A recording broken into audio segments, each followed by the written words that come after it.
Welcome to Issues, where we're changing the world one video at a time.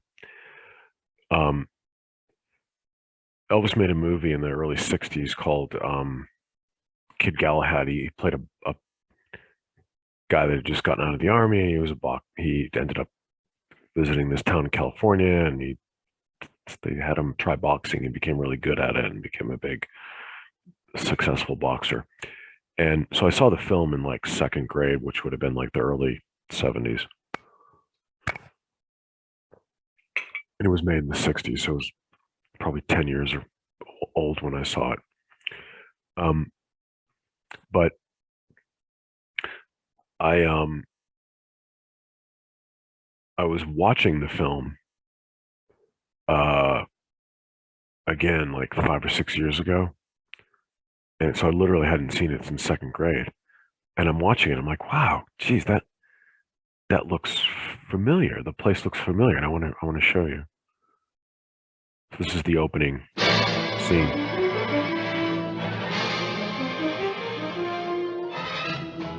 So you can see this really interesting landscape with these pale long grasses and the pine trees.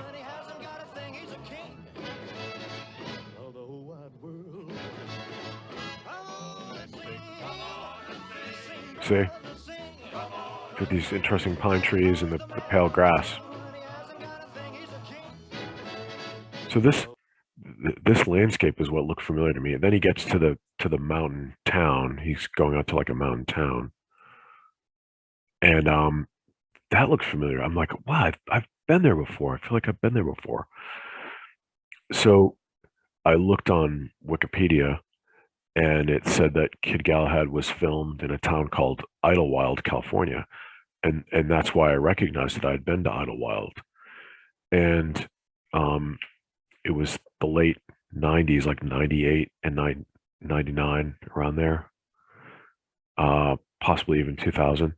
But there's a period of like 2 to 3 years where my company had a January meeting there for about a week. Well, we had the meeting in Palm Springs, right?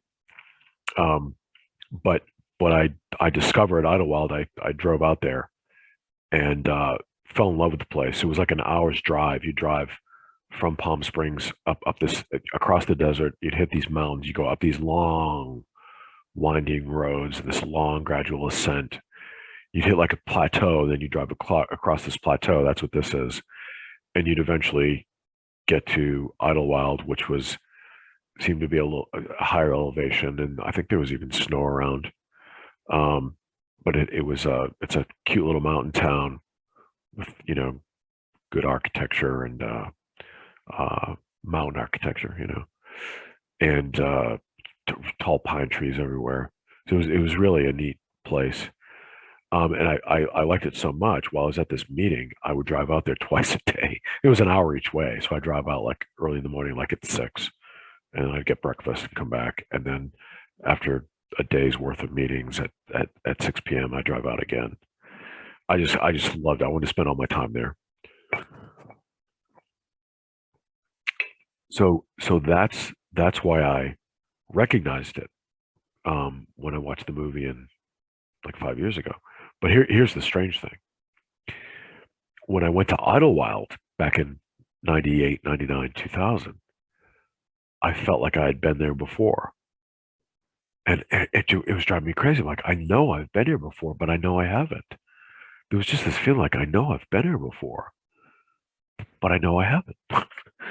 and and then I realized the reason back in 98 I thought I had been there before is because I'd watched the movie in second grade. And I remembered this scene. I remember the whole movie, you know? So I remember this drive, and it was sort of embedded in my unconscious. So I felt like I had actually, you know, it, in 98 when I went there after all those years, I felt like I had been there before. I knew it was familiar to me, but I knew I had never been there. But that's why I knew I had been there. It was familiar because I had watched that movie and I had unconsciously absorbed this experience. So it was just fascinating. And a similar thing happened to me um, when we took a family vacation when I was probably in my mid 30s to Nova Scotia, and I get up really early, sometimes like at 3 a.m. So I was up really early and went out and I was watching the sunrise, and I'm sitting there and I'm looking out, I'm like, I've been here before, but I haven't. I knew I'd never been to Nova Scotia. But I tried to think, like, is there somewhere else I've been? I couldn't think of anything that it really reminded me, but I was having like this deja vu experience. And then I learned that uh my paternal, one of my great grandmothers was from Nova Scotia. And I actually started to wonder, like, is it an ancestral memory, you know? But anyhow, I just wanted to share that because it's a fascinating, to me, a fascinating example of the power of the unconscious mind.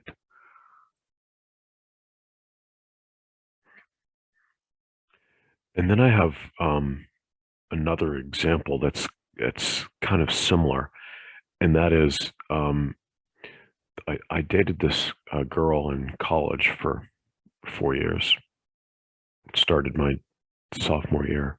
She was a freshman, and then all 3 years, the sophomore through senior, and then for a year after. And there was I felt a deep connection there, and then I realized, like, you know, 20 something years later, I was looking at photos of my grandmother when she got married, actually, her wedding photos. And I realized that this girl that I dated I mean, her face looked exactly like my grandmother's. They had different color hair and different haircuts, right? And, and, but that grandmother was actually 100% of Polish descent, and this girl was at least half Ukrainian, and they were, same region, Slavic, right next to each other. Um, and and I realized, like, that was part of it. Was all unconscious, but that's part of why I felt a deeper connection to her. I didn't realize that she looked like my grandmother because certain features were different, right? So I didn't, but I think unconsciously, when I met her, I was recognizing the facial similarity, the cheekbones and the smile and nose and everything. So, um, I feel that those experiences, and let me give you another example. It's a totally different thing, but it's similar, and that is, I remember once being probably in junior high or high school, and I was, you know, back back then, it was a big pastime to go to the mall, right? So I was at the mall in the town I grew up in, and I was singing this song. I started singing this song that I hadn't thought of or heard in years. And I'm singing this song as I'm walking through this particular store. And and then there was this feeling like something's familiar. There's something familiar. And it took a while for me to perceive or grasp what it was that I was recognizing. But I realized over their PA system, it was almost like it was just below the threshold of audible sound. It was like, I'm sure, like 90% of the people in that store didn't know this was playing, or maybe even more, right? It was barely perceptible, but it was the song I was singing. And I realized, okay, this is not a coincidence. I unconsciously heard that song, unconsciously heard the song and started singing it. I have another example I just thought of, and this is another. It's different, but it's similar, right? So, um, all my life, all my life, in the summertime, usually the months of July and August, if I find myself um, toward the end of the day, one of those days when, as the sun is, just above the horizon, it's that hot orange color. So you've got a warm day, a hot day. It's summertime, the depths of summer. And the sun is approaching the horizon as it's setting, and it's that hot, bright, reddish orange color. It gives me a really good feeling, like there's something familiar about it, and it always has. And there are moments when I see that vision, that image, and I feel like a warm connection. It's hard to put into words, right? But it's like I feel at home, like I'm where I'm supposed to be. And I realized, so I've spent a lifetime feeling this way. And about 3 years ago, I was thinking about some of my earliest childhood memories. I have this, like most people, right? My collection of this collection of my earliest childhood memories, the first memories, right? And one of the key memories is back in New England. I know it was a Sunday, and I'm guessing I was like 3, 4, and it was a Sunday, and I was standing. We lived on a dead end, the last house on a dead end street. So I was standing on like the grass on the sidewalk next to the curb, looking down the driveway, and my dad was in the garage. And I remember he had a white T-shirt on, and he was actually sitting, and he was working on. I don't know, he was working with wood. I don't know what. I can't remember what he was doing. And I remember looking at him, and then looking up and seeing that same image, that this bright red sun, and this must have been July or August, and all I remember is just seeing my dad and feeling this deep connection with him, and then looking up at the sun, and really feeling like a deep connection with life in the universe. But it was almost like he and the sun were connected, and they were my channel to this connection, right? And we had the area that we had woods on the edge of the backyard, and everything was this lush, bright green. I remember just like green everywhere, grass, and then our house was brown, and then the tall trees at the end of this backyard, and the sun was like just above, or just starting to dip below the top of the tree line. So we probably had another 45 minutes of daylight, right? Maybe an hour. And just feeling this like happiness and connection, like I'm where I'm supposed to be. This is where I belong. And so I realized like that's why I feel that way. It was one of my earliest memories of waking up and realizing, oh, that's my dad, and I'm protected, and it's warm here. It's really nice. But then I also realized something else. It wasn't until my 40s, okay, uh, I disliked the color green until I was about in college.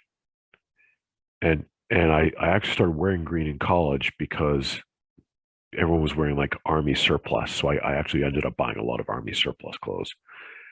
And I through that I came like, oh, I actually like this color green. So I started wearing a lot of green.